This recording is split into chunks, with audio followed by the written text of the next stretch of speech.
Hello and welcome to सूफियोलॉजी।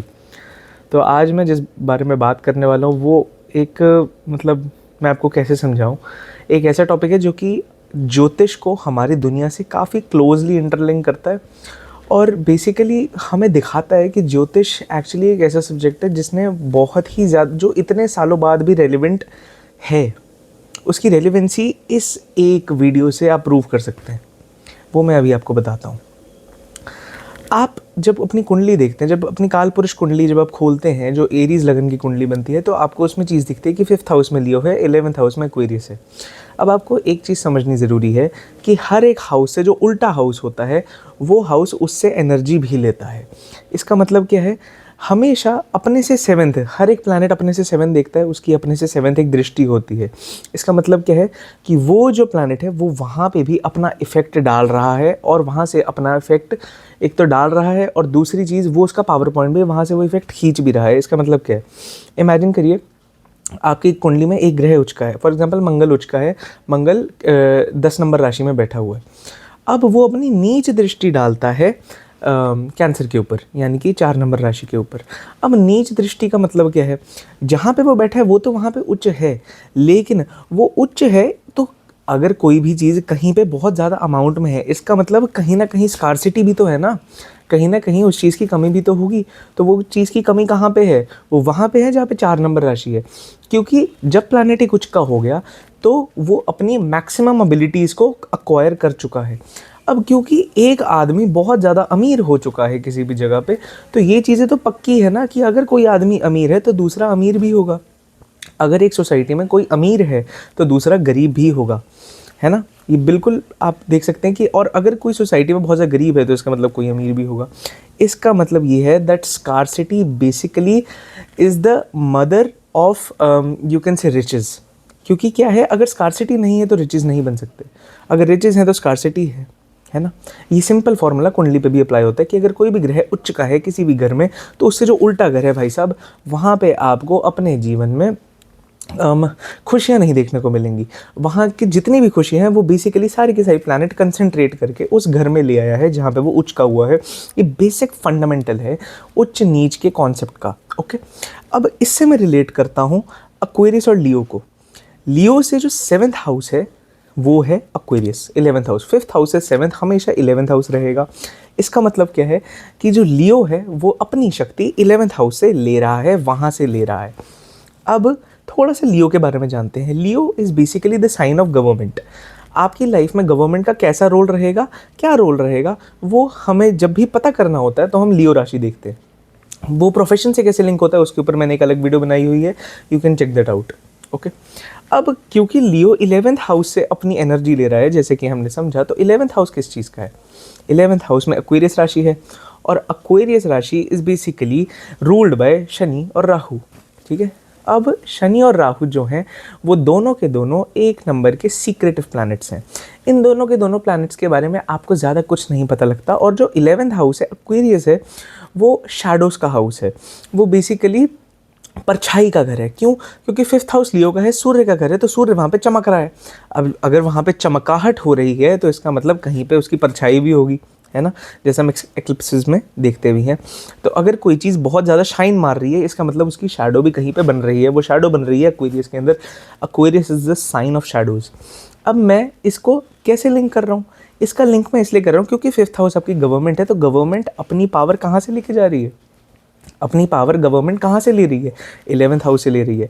अब 11th house, आप कोई भी एस्ट्रोलॉजी चैनल उठा के देखें, वो सारे बताएंगे आपके दोस्त होते हैं, आपके कनेक्शंस होते हैं, और मतलब ऐसी बहुत सारी चीज़ें बोलेंगे, लेकिन ये नहीं बताएंगे कि भाई साहब क्योंकि वो गवर्नमेंट के ऑपोजिट है तो इसका मतलब वो गवर्नमेंट का सीक्रेट, यानी कि गवर्नमेंट से एकदम उल्टी चीज़ है। गवर्नमेंट से एकदम उल्टी चीज़ क्या है, सीक्रेट सोसाइटीज़।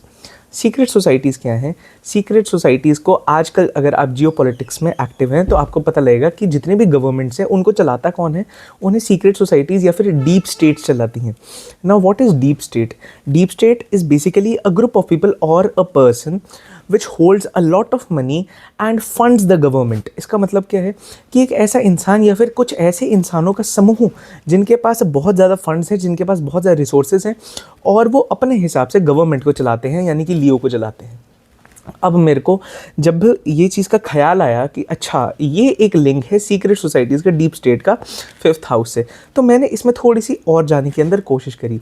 अब जब आप देखते हैं तो आपको एक और सूत्र समझना है कि किसी भी ग्रह से या फिर किसी भी घर से, ये आई थिंक उत्तर कालामृत का श्लोक है कि किसी भी हाउस से, किसी भी घर से उसकी जो 10th पोजीशन होती है वो उसका पीक होता है। पीक इसका मतलब वहाँ से उसे स्टेटस प्राप्त होता है, वो उसका प्रोफेशन होता है।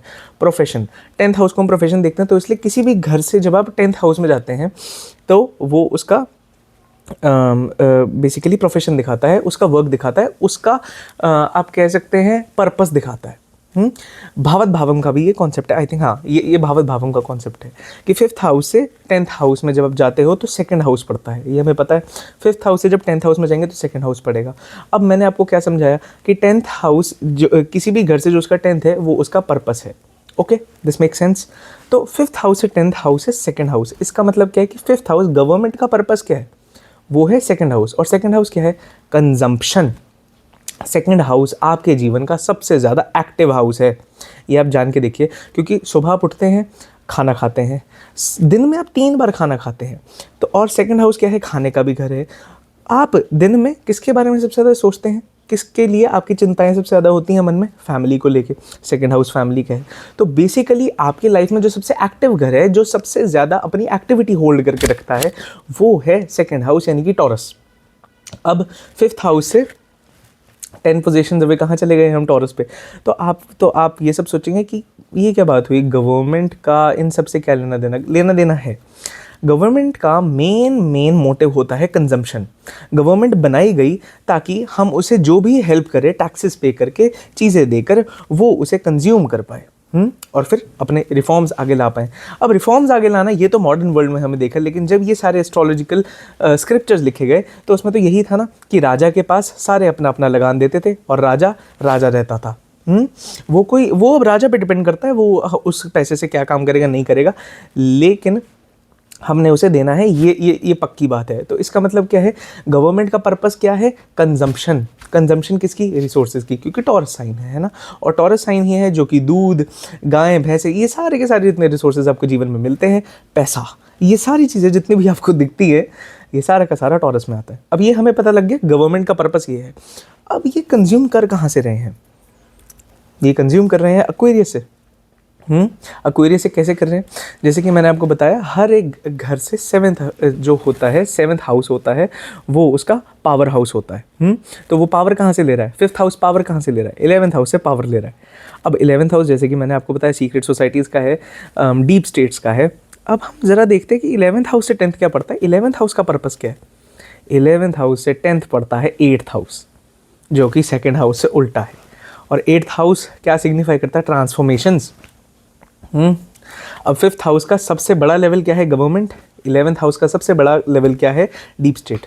8th हाउस का सबसे बड़ा लेवल क्या है, ट्रांसफॉर्मेशंस ऑफ द वर्ल्ड। आपकी दुनिया में जितनी ज़्यादा ट्रांसफॉर्मेशंस होंगी, एक ट्रेंड से दूसरा ट्रेंड आएगा, दूसरे से तीसरा आएगा, वॉर्स होंगी, उससे इंसानों के जीन्स के अंदर जितनी ज़्यादा ट्रांसफॉर्मेशंस आएंगी, बहुत सारी चीज़ें, ट्रांसफॉर्मेशन, बदलाव। कोई चीज़ सही नहीं लग रही है दुनिया के अंदर, ट्रेंड चेंज कर दो। ये पर्पस किसका है, ये एक्वेरियस का पर्पस है। The purpose of Aquarius is transformation. तो इसलिए ये सारे के सारे अगर आप डॉट्स कनेक्ट करते हैं तो आपको देखने को मिलता है कि 5th हाउस को पावर देता है 11th हाउस यानी कि डीप स्टेट, गवर्नमेंट्स को पावर दे रही है डीप स्टेट। और डीप स्टेट का काम क्या है, डीप स्टेट का इंटरनल पर्पस क्या है, ट्रांसफॉर्मेशन इन द वर्ल्ड। और वो कैसे ला रहे हैं, गवर्नमेंट्स को यूज़ करके। गवर्नमेंट्स उसे कैसे यूज़ कर रही हैं, 2nd हाउस का यूज़ करके, कंज्यूम करके। 8th हाउस कुंडली का सबसे इनएक्टिव हाउस भी है, डिके का हाउस है, 2nd हाउस से उल्टा पड़ गया, यानी कि 2nd हाउस से ऑपोजिट। 2nd हाउस क्या है, अगर वो सबसे ज़्यादा एक्टिव है तो 8th हाउस सबसे ज़्यादा डीएक्टिवेटेड है। आई होप ये कॉन्सेप्ट आपको समझ में आया हो। बहुत ही ज़्यादा मैं ये इसे अपना कॉन्सेप्ट नहीं कह सकता, by the grace of God ये कॉन्सेप्ट मेरे दिमाग में आया और मैंने सोचा शेयर करते हैं, बिकॉज आई एम रोहिणी नक्षत्र नेटिव, तो शेयर करना तो बनता था। लेकिन ये वीडियो में एंड करूँगा एक डायलॉग से, जो कि the movie Oppenheimer, in the movie Oppenheimer Robert Downey junior बोलते हैं, दैट जो कि इस चीज़ से बहुत ज़्यादा रिलेट करता है, जो कि मेरे दिमाग में आया, that amateurs seek the sun, get eaten, The true power always lies in the shadows. Thanks for watching this video. Subscribe to Sufyology. May Ganapati Bappa bless you all.